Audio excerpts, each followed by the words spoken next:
I, leader.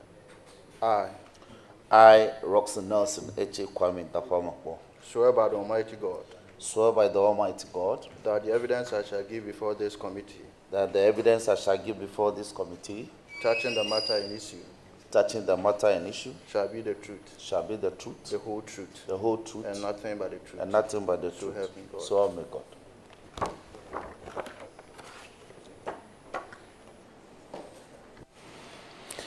Thank you very much, Honorable Roxanne Kwame Nelson Eche Dafeamekpor, the Majority Chief Whip of Ghana's Parliament, for attending upon this committee.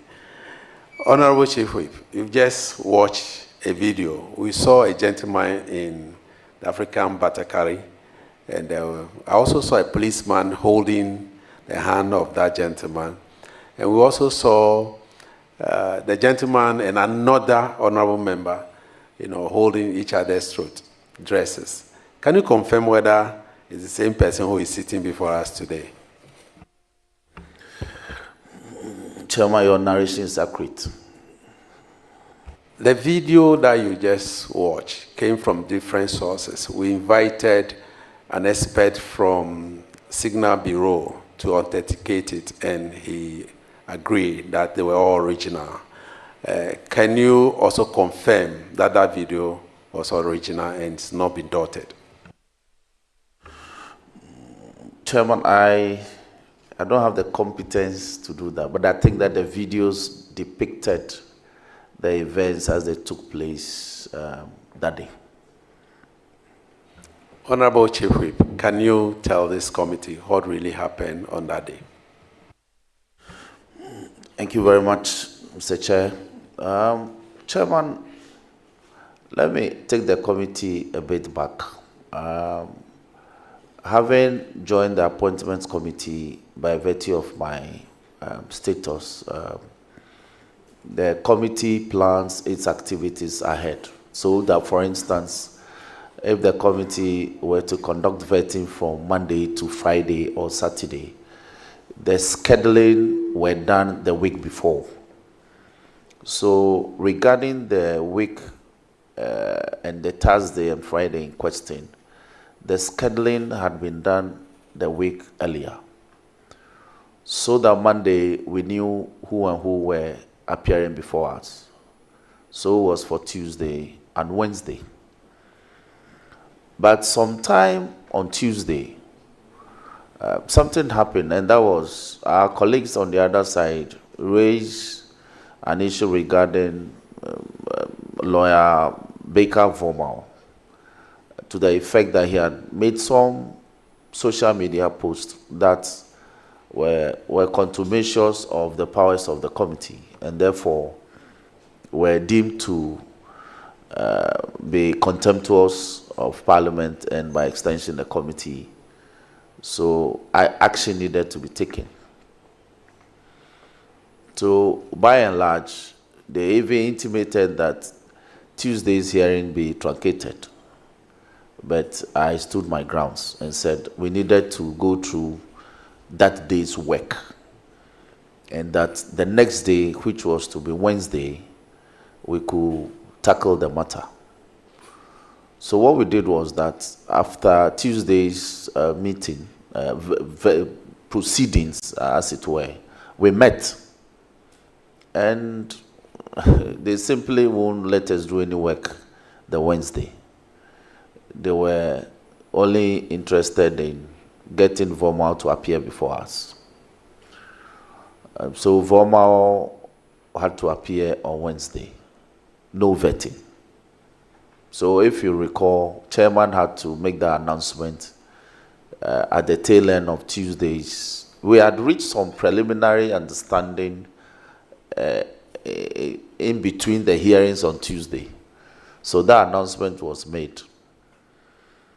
So Wednesday, Vormal appeared with his lawyers, and we went through the motion of interrogating the matter. At a point, I had to go to handle business on the floor. So, because my leader, Honorable Ayariga, had some other matters to attend to, so I was needed on the floor. But by and large, interrogating Vomao and the issues that were germane to the matters that came before the committee didn't last beyond 2 hours. And so I was asking my counterpart that, you see, this process, we all anticipated that it was not going to take long, so we ought to have done some work, but we had lost the day.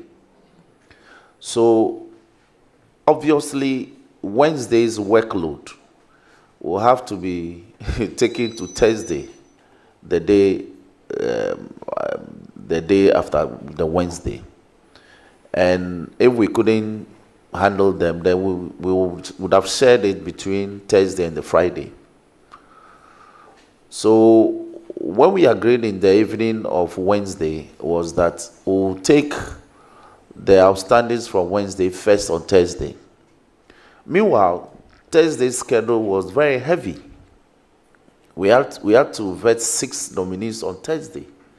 So if we were adding 3 from Wednesday, it means for Thursday, we were dealing with 9 nominees, and that was absolutely huge.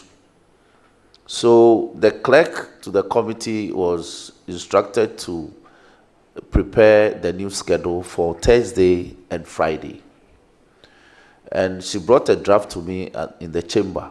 When I saw the schedule brought by the clerk, Thursday now had 8, and Friday had 9. So I actually took the trouble to number the nominees. That was how come I could quickly tell that we had 8 for Thursday and 9 for Friday. Then I advised that there was no way we were going to complete the 15 nominees. That would be 15, isn't it? 8 plus 9. No, that's 17. There was no way we were going to complete them between Thursday and Friday. So we should consider working on a Saturday. No, that one it was not accepted at all. So the indication was that let's handle the business as and when it comes. At the end of Friday, we'll know what to do. So we agreed to start work early on Thursday. Now, so we began work on Thursday, and we did the vetting. We did 1, 2, 3, 4. But in the morning of the Thursday, some intimations came from the Honorable Minority Leader to the First Deputy Speaker, the Chairman of the committee, to the effect that they were willing to take Honorable Akando early.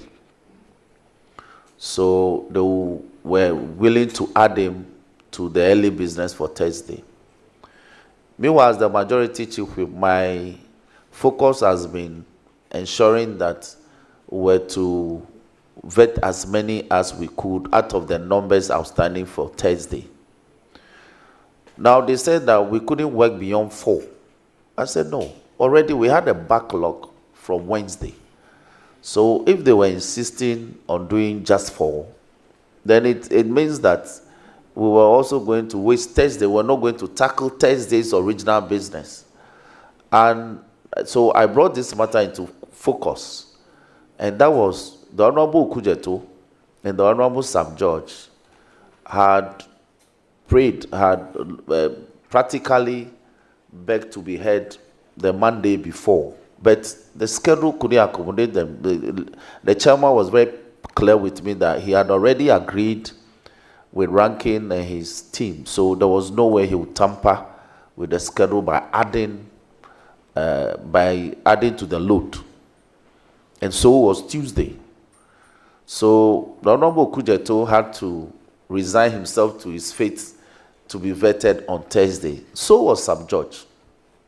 And these were persons who had, from all indications, done some protocol arrangements. You know, they are massive following, chiefs and all that coming all over.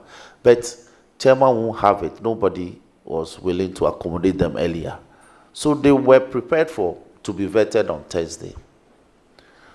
Only for Thursday, after vetting 1, 2, 3, for our brothers to indicate that they were most unwilling to continue with work.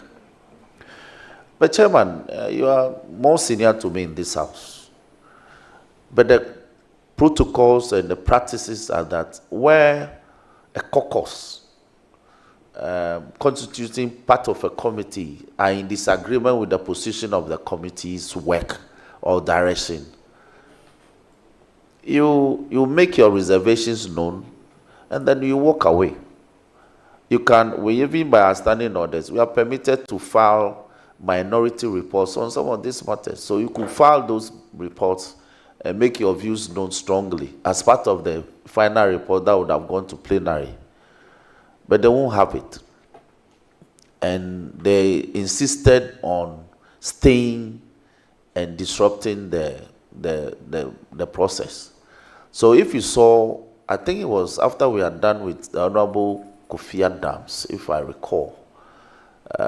So I asked that, I think I may be missing the sequence now. But it was after I asked the Honorable Akando. After Nikbe, thank you. So after Nikbe was done with, I directed that the next nominee, which was the Honorable Akando, I believe, to take the seat.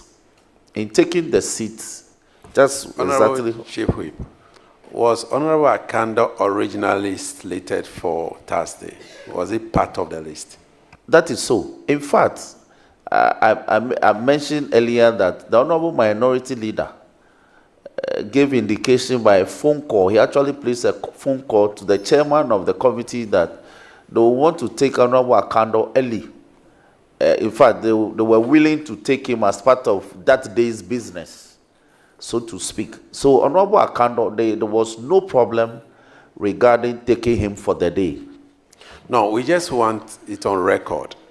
Yes, yes. Honorable Akando's name was on the list. He was.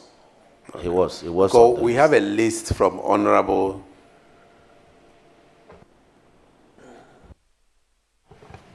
Honorable Chief Whip, let us get it clear, because we have had earlier evidence to the effect that Honorable Akando was not part of the Thursday list. And please, until the Thursday list was for 3 people.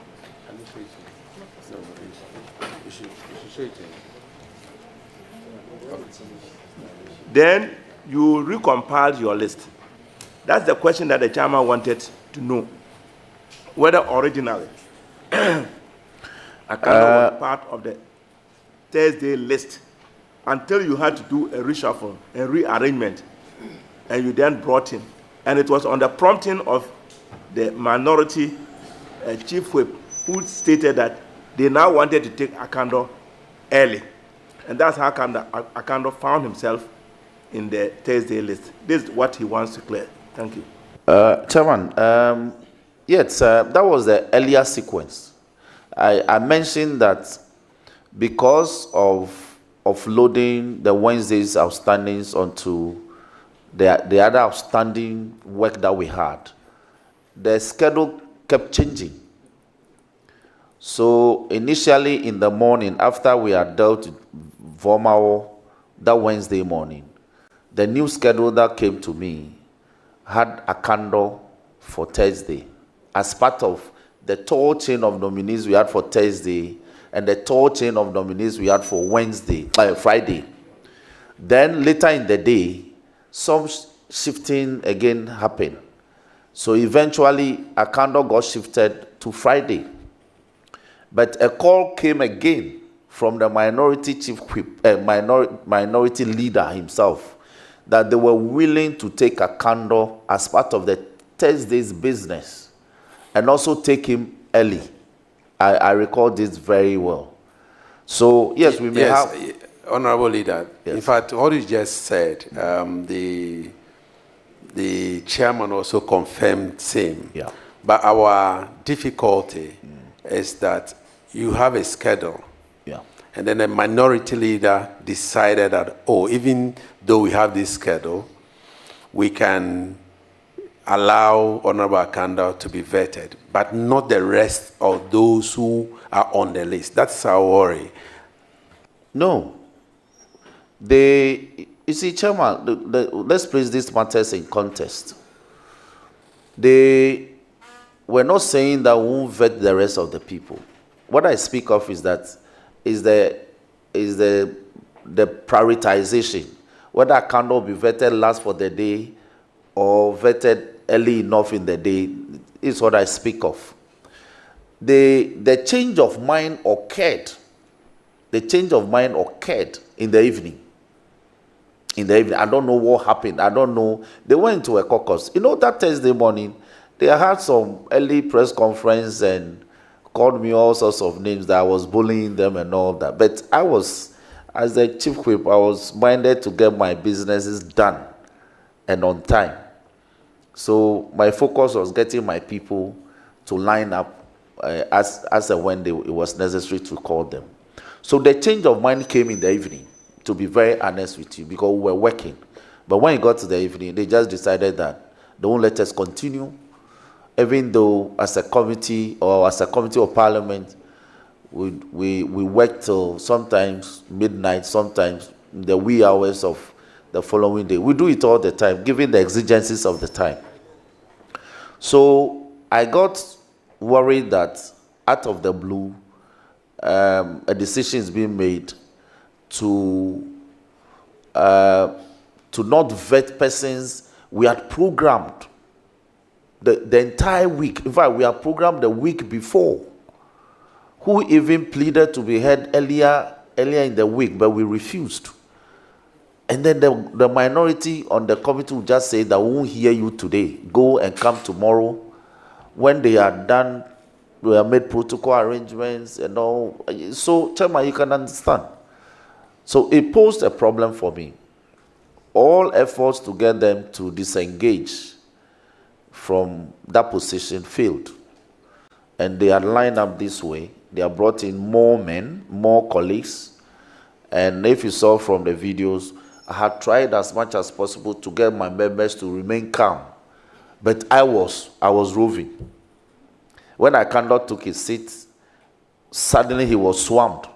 So I came to stand by him to ensure that he got sworn in and made ready for the proceedings to kickstart. Then Charles came to support me. And then, yes, Jerry came and Charles came to support me, as it were. He stood by his right-hand side, if I recall. And I was this way, trying to get the clerk to get him sworn in. Then Jerry left. Jerry Shaib went back. Then I saw Charles in a tango with the Honorable Tampuri, yes, that's my brother's name. And there was a crack in the first table. It's been pulled apart. So there was a big crack in between the first table and the second. And because of that opening, Charles got trapped in there. And I saw his back. I was looking at his back. And Tampuri was over him. And then... Sorry, Honorable Chief Whip, can you specify? There are two different Charleses on this. Charles Asidu, very well. my brother who just took the seat. So, and Tampuri is much heavier set than Charles. And given the situation I saw that he was in, if I hadn't rushed to rescue him from the grip, I don't know what would have happened.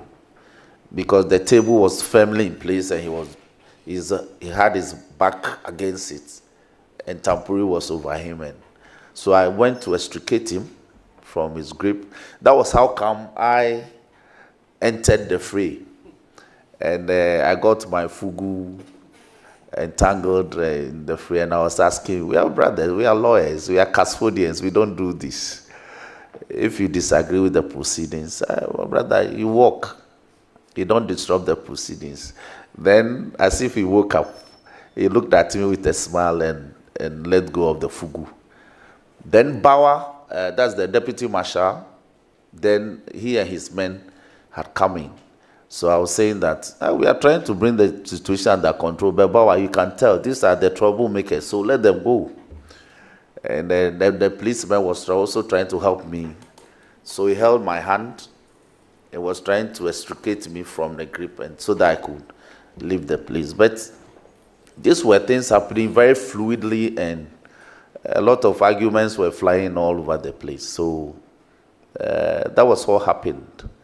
And so eventually you saw my leader also trying to say that, Rock, these people don't listen to you. Leave them. Let's see how we can get the evening over. Then we can go home and come back the next day.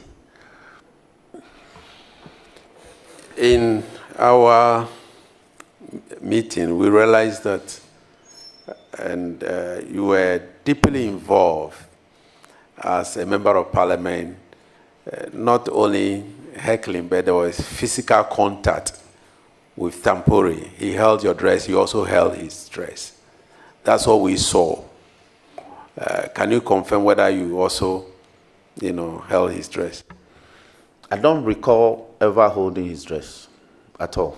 It would have led to, because I'm also strong enough. If I had held his dress, it would have led to something. But I had my two hands up. He had the front of my fugu this way, and I had my hands up, and I was exchanging. That was when I was telling him, "Oh, bro, why do you want us to fight over this? We are lawyers, we are custodians, we don't do this." Trying to reach out to him, his deepest recesses, and eventually he smiled and let go of the fugu. Thank you. Okay. I felt my fugu held from like two different places. I think the front himself and somebody tagging at it from behind, but I couldn't tell who it was. Yeah. Yes, so leader, we saw the video and we saw you move to that place. I want to find out from you, you did not go there to fight? At all. I was never interested in, because if I initiate anything, I'll lose my opportunity to have my proceedings continued. So I was interested in having order restored. I went there, when I left Akando's side, I went there just to rescue Asiru. It was to get Asiru out of the grip of Tampuri, and then where he was trapped, practically. From the video that we saw and the commentary that is around that particular video, it appeared that there was fighting between you and then Tampoli. That's how we saw it in the video. You didn't fight at all? No. If you did not, why did Tampoli have to hold your smoke, your fugu? Well, they were interested in not getting any business done that day, and perhaps also because I'd come to take Asiru out of his grip. He didn't like the idea. I don't know what it was, but I'm making the point that he eventually smiled at me and let go of the fugu. So it was not a fight at all. It was.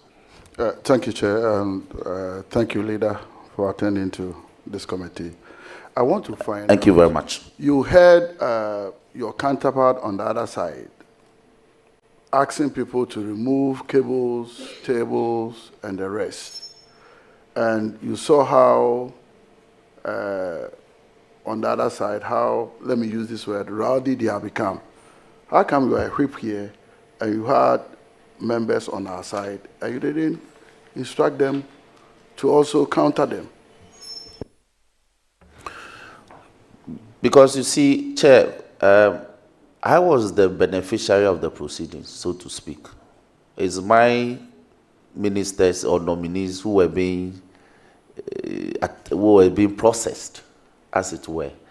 If I had encouraged my my part of the committee to engage in the scuffle, I'm sure the events would have been recounted, would have been more terrible.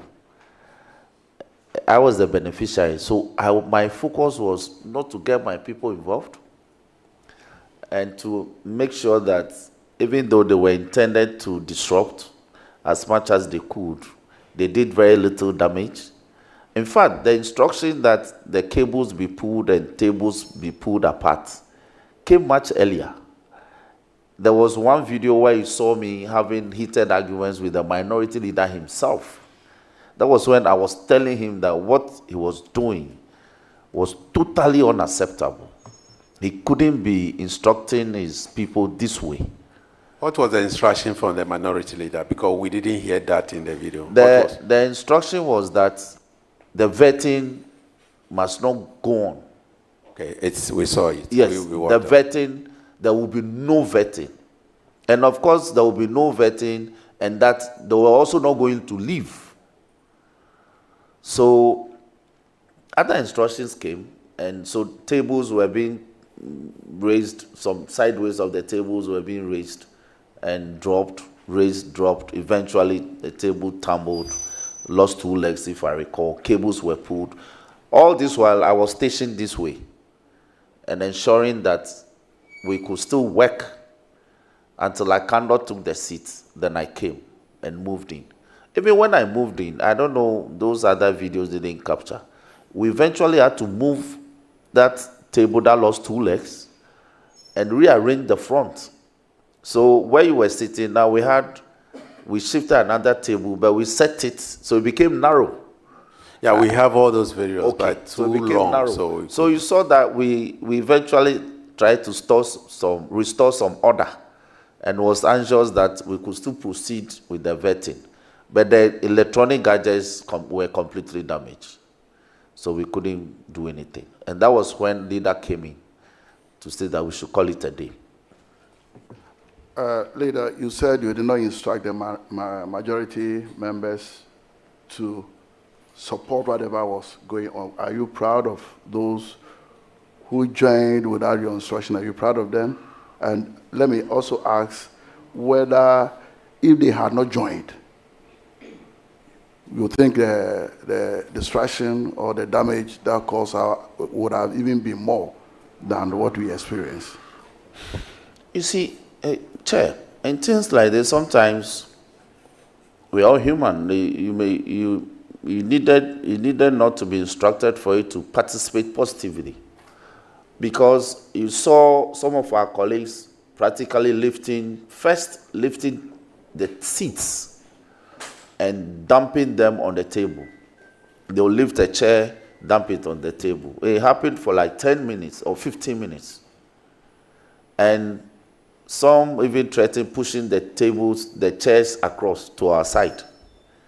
Okay, provocation, but we didn't react. Then now they were lifting the tables, the side of the table, they were flipping it sort of. Now, if you don't go and restore, if you don't go and prevent that from happening, they could flip it and you may get hurt. So, yes, some of my members went there to ask it to stop the flipping of the tables, to prevent it. So they will flip it, they will bring it down.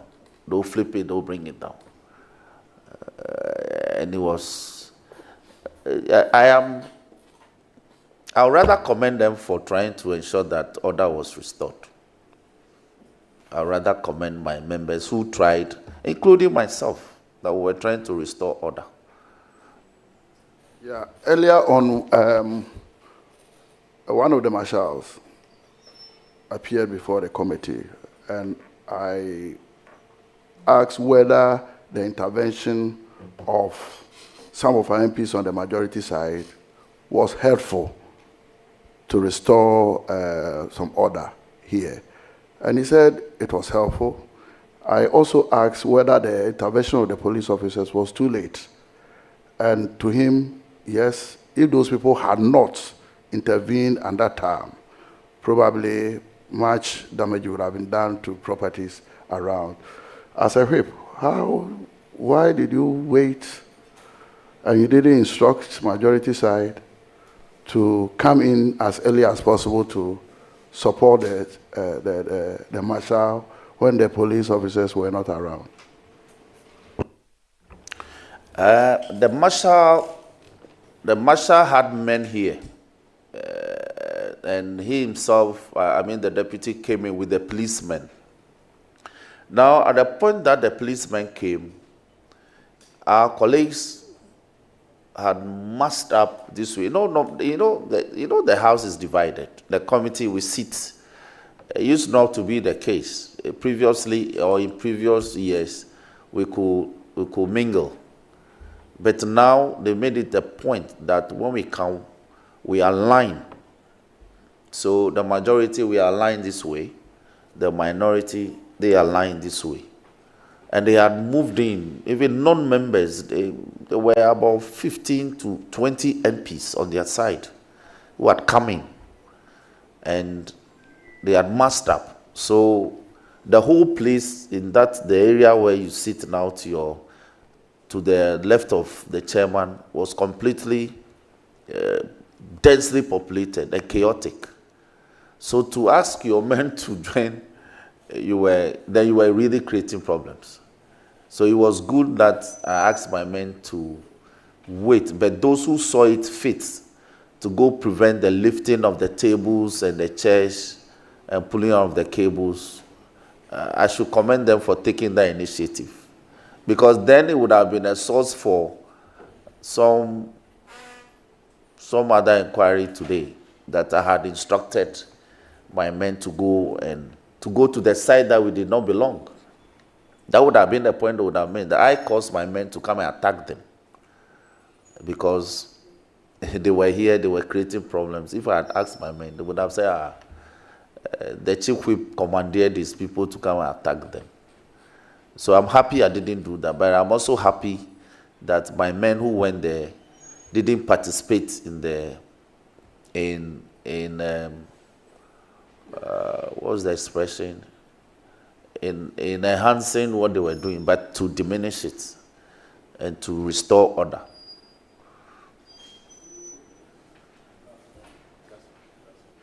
Yeah, Whip, can you tell the committee in future if that should happen again, what measures would you put in place to forestall settings? Thank you very much. I think that going forward, we should have strict protocols. Protocols already exist, practices exist, conventions exist. The caucuses that constitute committees, if you disagree with the committees, first, committee decisions must always be reduced into voting, so that somebody doesn't come later in the day and say that we agreed that we'll do this and you are doing the other thing. Once we agreed on a certain position, let us vote. It becomes the decision of the committee, not a single person's decision. That's one thing I think that we must. That is our protocol, but it appears we don't enforce it strictly. For instance, if there were votes to indicate that for Thursday and Friday, we had voted as a committee to vet 8 persons, or to vet 7 persons, or to vet 6 persons, then the evidence would have been very clear that this, when we say a decision was taken or a decision was not taken, it is the votes that will speak to it. And then, Excuse me, just a quick one. I know that is the ideal situation, but so a situation that a minority is taking a decision that they will not abide by the rules of the game, and they will always want to go by that tangent. What are we doing? Now, as leader, I think the prudent thing for any chairman that will be confronted with a similar situation in the future is to change venue. You change venue, and then you report. Because if we had changed, for instance, that Thursday, if we have changed our location to Speaker's Conference Room, for instance, or to any other committee room, I'm sure by the time we would have relocated, order would have been restored. I don't think they would have carried the chaotic scenes here to the new committee room. So change of venue when you are confronted with the matters such as this is also very important, because venue plays a great deal when it comes to these matters. Then 3, we must also insist on having a certain number of persons to invite to support the nominees. The present system, the committee set its own guidelines and said every nominee should come with 10. But we've seen situations where nominees have been here with hundreds of people. Even in some cases, more than hundreds of people. And so they mill around the presence of Parliament. And some of these non-accredited members filter through to the committee room and the committee's proceedings. And so when there are issues like this, it's very difficult. Then, finally, for me, Mr. Chairman, we must have time frames for the ranking member to pose his questions. It may be a practice that the ranking member will have open-ended, unlimited time to interrogate these matters. But why only ranking member? Well, for the members, for members or leadership, the chairman already has a way of determining how long you could go. So chairman could say that every member, you have 3 substantive questions and 3 follow-ups, or 3 follow-ups, or 3 supplementary. So in all, a member, you know that you have 6 maximum questions, however you frame it. You could do that in 30 minutes, you could do that in 1 hour, but you have 6 questions. But when it comes to the ranking member, particularly on the committee, and I think on other committees as well, they are given so much power to interrogate matters ad infinitum. And I think that it poses a problem. They have such massive power, so they're able to, and they also have follow-ups to other members' questions. So if you have a ranking member who wants to be grandstanding, you really have problems. Your vetting could take days, and he says he has questions he's asking. So those guidelines should be properly streamlined. This will be my preliminary views on this matter as regarding the question posed to me. Thank you. Thank you very much, Chairman. Leader, we have listened to you, and I had some questions for you, but you have already answered part of the questions. But I will still make a follow-up on your submission. You have indicated the difficulties in controlling, particularly the ranking member during the proceedings, because he could go on and on and on. You have this knowledge, and yet you program to have 8 people on a day. Or if you like, you can even reduce it to 6. And from the calculation that we have done, you are probably a 15-member committee. And if each person were to spend 20 minutes from what you have indicated to us, and that means that it's not possible to, practically possible to have the 8 people vetted. Don't you think that you should have had, when you decided that you were going to have 8 people, you should have had a caucus meeting to determine how much time each person should spend, and also limit, even though that is not a practice, limit the ranking members time in terms of, because you had a long business to do. So if you don't discipline yourselves, and if you don't you don't allocate time to people, then it is practically impossible for you to complete that work. And so you were going to do, you had proposed something which, in my view, you knew that it was not possible to do. And probably that is the reason why the minority side said that they were tired. And they were tired because they had sat there for a very long time. Is there no way, I said you have already answered part of it, but don't you think that that particular day, if you had had a caucus meeting, probably you would have done better in terms of programming for the 8 people that you wanted to vet that particular day? Chairman, thank you very much. It wouldn't have been a caucus meeting, but pre-hearing meeting of the committee. Now, we do that every morning before proceedings commences publicly.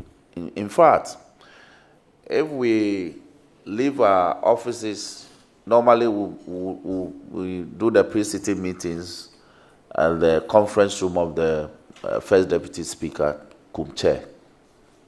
Often, when we leave there, we still hold pre-sitting meetings in one of the holding rooms here, even before we go public.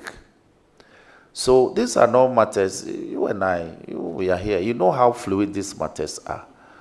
Sometimes you plan to vet 4, and you time yourself that for each candidate you may spend not more than 2 hours. The candidate appears in 5 minutes, the candidate is gone. You see, so it's not cast in stone. Because on days that you think the ranking member will go full haul, he surprises you and says, I have no question. Then as the whip, you want to manage your business. So as much as possible, you want to program as many as is reasonably possible to vet in a day. When we get tired, when exhaustion sets in later in the day, we can offload to the next day. But this one, they just decided. I'm still searching for what caused their decision not to continue with the vetting on Thursday. They won't tell me. But something must have snapped, somewhere. And they just said, no way, they won't continue. Otherwise, we've done vetting 10 p.m., 11 p.m. We know it's the time. After these times, there will be no vetting for this committee for a long time, except for Supreme Court and that thing. So, when the season is here, it's the committee's time to work. You may also not be using the prudent time or the time and resources of Parliament prudently when you know that you could do 6 and yet you program for 3. So these are balancing act. But going forward, I agree with you that where there's so much consensus building, these things are easily manageable.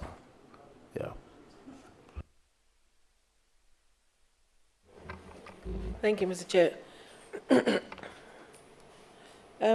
Chief Whip. It's my sister. What do you think about the minority leader's reaction to the clerk? They are sisters too. They are family too. They are families.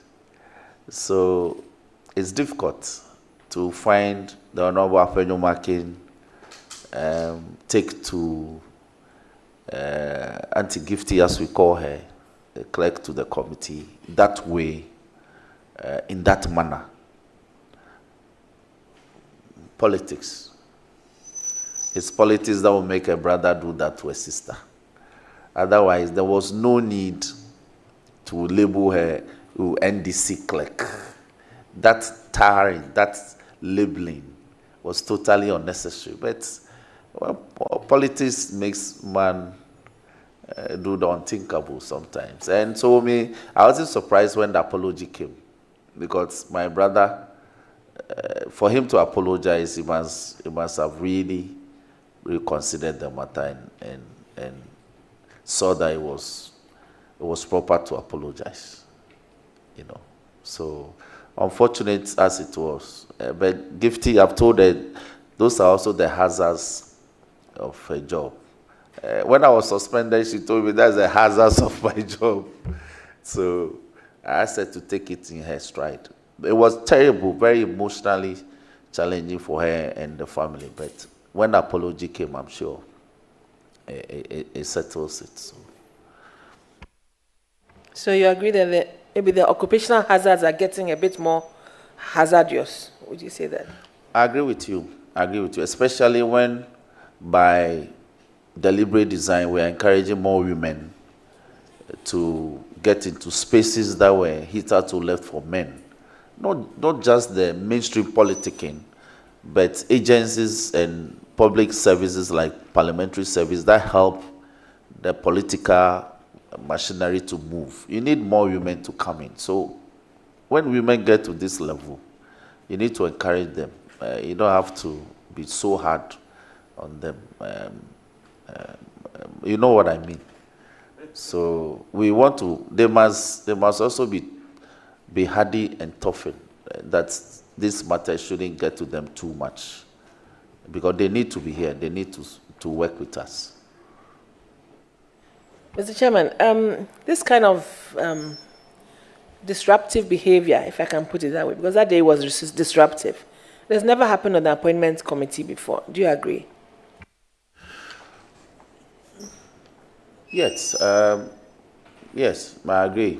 It has never. But you see, it's about the decision of a caucus. It's not really the committee. It's the caucus on the committee that took that decision and took the decision to disrupt. So it wasn't one member of that caucus that did it. It was the entire group. They decided that vetting won't continue. They'll disrupt, they'll pull cables, they'll raise chairs and tables. So it was a decision. And you know, in Parliament, when the caucus takes a decision, they are all bound. So we've had chaotic scenes on the floor because a certain caucus took that decision. So it became chaotic. So people should understand how Parliament works. It's not an individual decision. It was a group decision that the group, this is all will do. And they did it, they carried it out. So the damnation and the condemnation must go to the group, not the individual members. Because the individuals were only executing the direction of the group and the group leader. I am sure that if the group leader has yelled that it's okay, let's go, I'm sure that marching order, every one of them would have followed. Chief Whip, you agree that in the 8th Parliament, there were a couple of instances where there were some disruptions.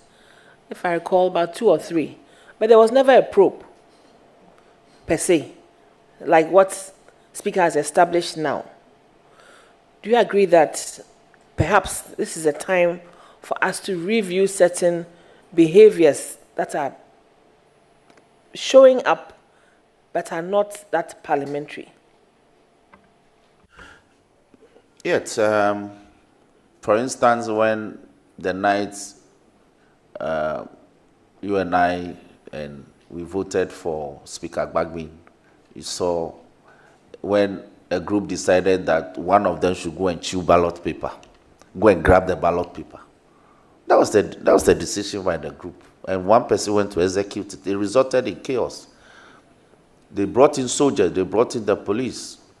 My leader then, the Honorable Haruna Idrisu, actually requested for an inquiry, but somehow it was ignored. Even an inquiry from outside, because an inquiry was to be about us.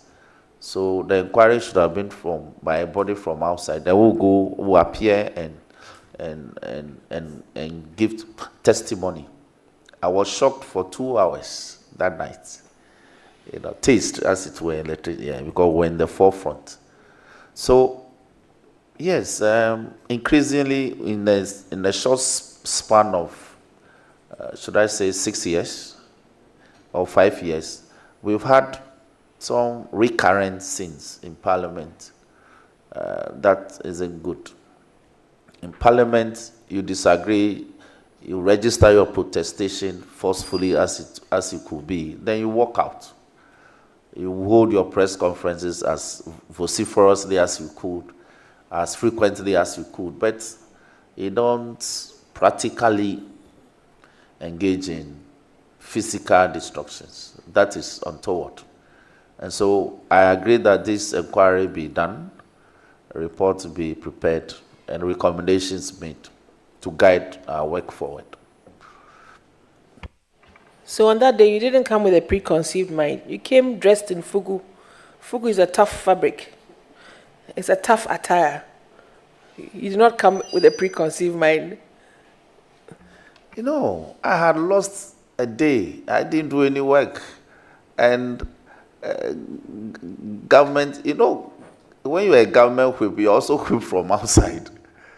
They're asking you, Roxanne, why? Why are you allowing yourselves to? We have nominees to vet, so please focus on government business.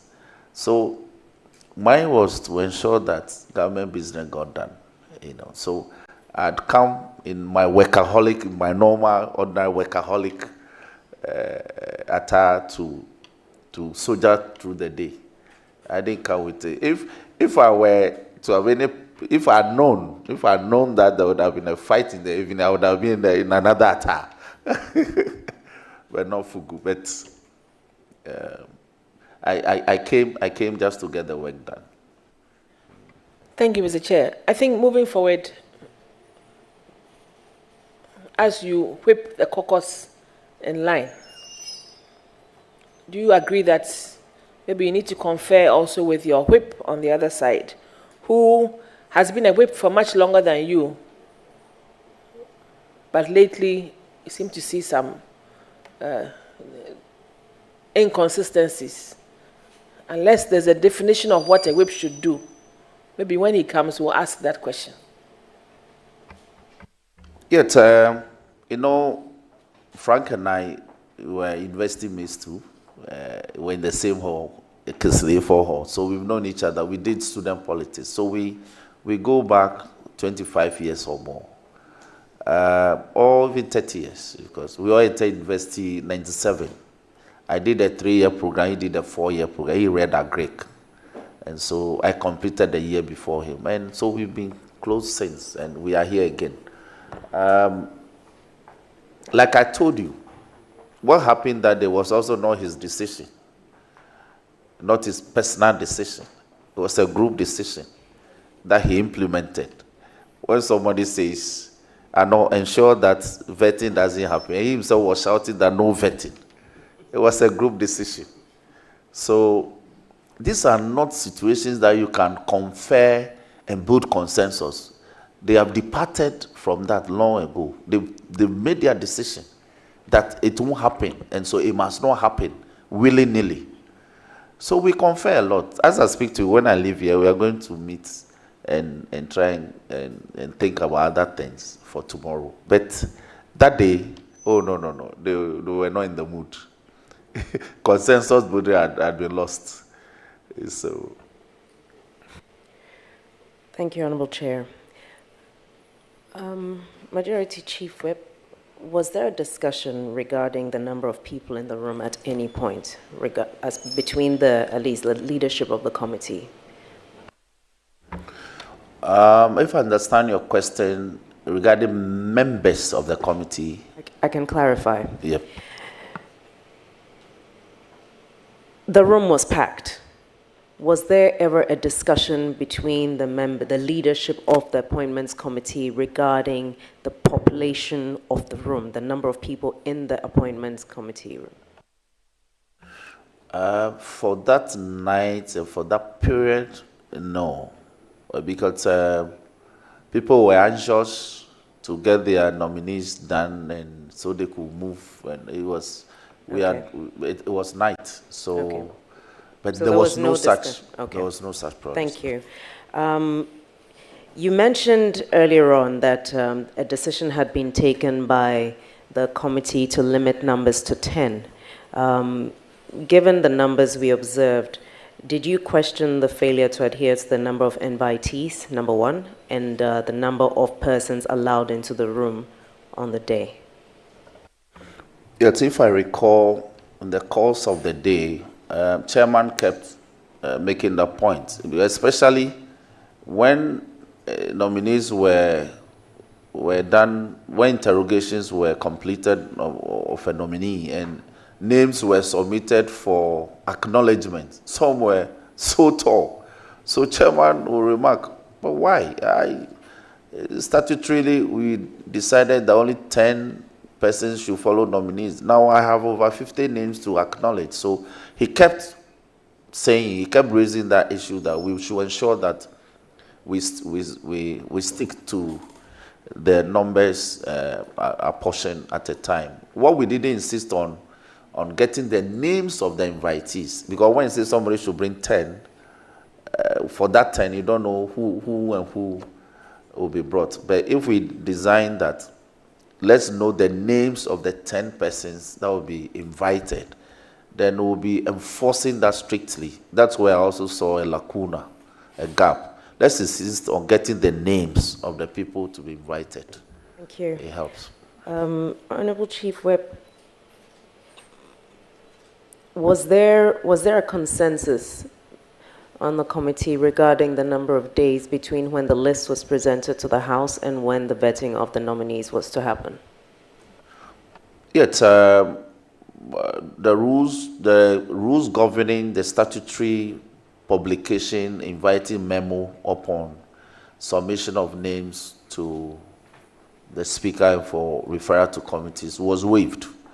So if you recall, as soon as the names were released to Speaker or remitted to Speaker, referral was deemed made to the committee, and the committee met and scheduled vetting.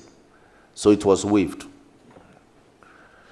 Thank you, Honorable Chief Whip. Do you recall at what time this incident occurred, the scuffle in the room?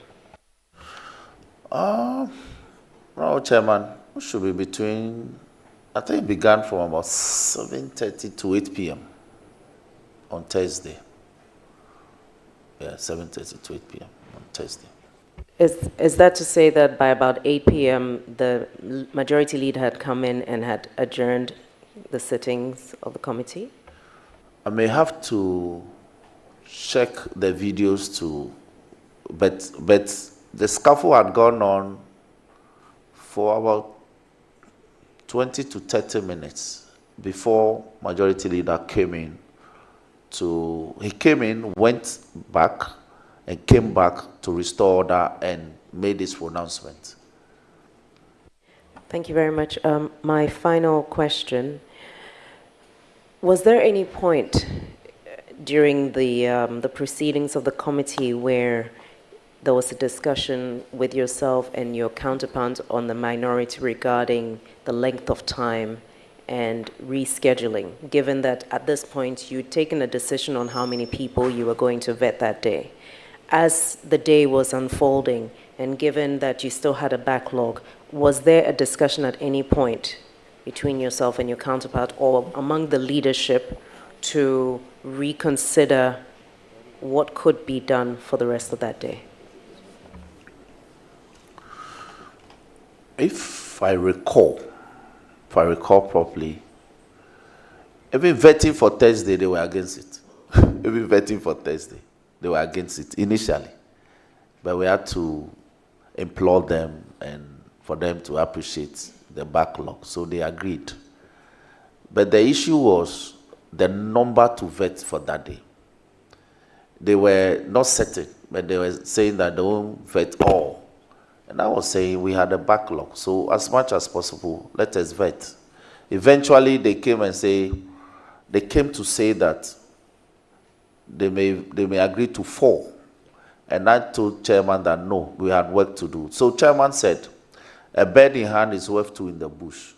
So let's proceed with the 4 that they had agreed. They are not in disagreement to vetting. And when we cross the 4, then we can then engage them to add more. Even the 4, we hadn't crossed the 4 when the scuffle happened. So That was what happened. Thank you. Just to clarify, at the time Honorable Akando came in, how many members had you vetted up until that point? If I recall, we had done three or four. I need to, because we didn't start early. Something happened in the morning, so we had lost so much time in the day. So we didn't start early. I think we had done three. Akando was supposed to be the fourth, if I recall. You said something happened in the morning. Can you tell this committee what really happened?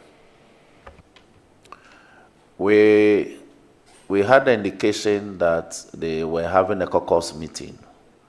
And so they slated 10 a.m. for start. We couldn't. They came to say that they were having a caucus meeting. So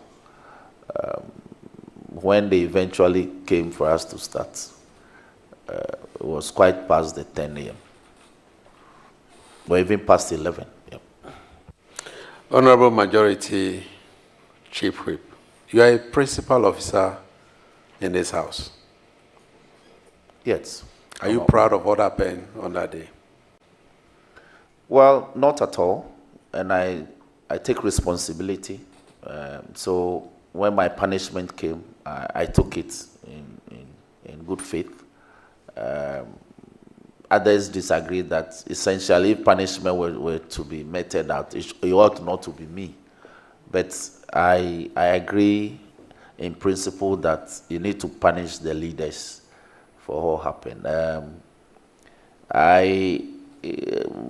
Consensus building failed for that night. If my counterparts were not minded to be insistent on his modus operandi for that day, wouldn't have experienced that. But he insisted. And once they decided to disrupt, raise tables, raise chairs, what can I do? What could I have done? Just to suffer for the punishment. So, but going forward, I believe that that's why I said this work will be a good guide. Whatever recommendations you give will be a good guide going forward. A lot of things ought to be streamlined from now onwards. You just mentioned that consensus failed. Now, I quite also remember the Honorable Deputy Speaker, the Chair of the Appointment Committee, also confirming what you said, that they have waived, or the committee waived, some of the processes. As soon as the letter comes, it's deemed to.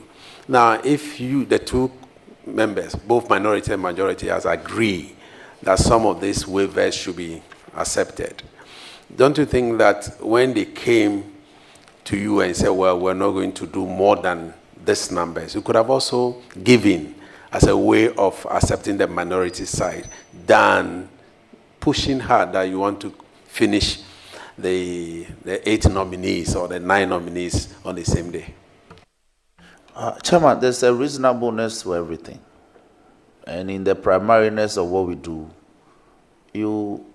we are 7 people. We had scheduled people, nominees, from the week before. And it was no fault of theirs that we had the vetting for Wednesday was truncated. It ought not to affect those slated for Thursday. So if committee was adding workload to Thursday's work, those originally slated for Thursday ought to be attended to. Okay. 2, when you want to vary earlier agreed positions, you don't do it with fisticuffs and you don't do it like that. We engage, we judge, and you don't do it to people who have been asked to come and are ready to appear. You don't go and tell them that go back and come tomorrow. It's as if the committee is acting whimsically. So if they had disagreements, it should be about the following day's work for me, not work that had already been programmed. That was why I had a disagreement with them, that we had this program for today. So your insistence that we won't continue is political. Nothing other than that. And if I want to agree with you politically, I'll also be damaging myself politically. So I also insisted that we should work. In any case, if you disagree, you walk, you leave us alone.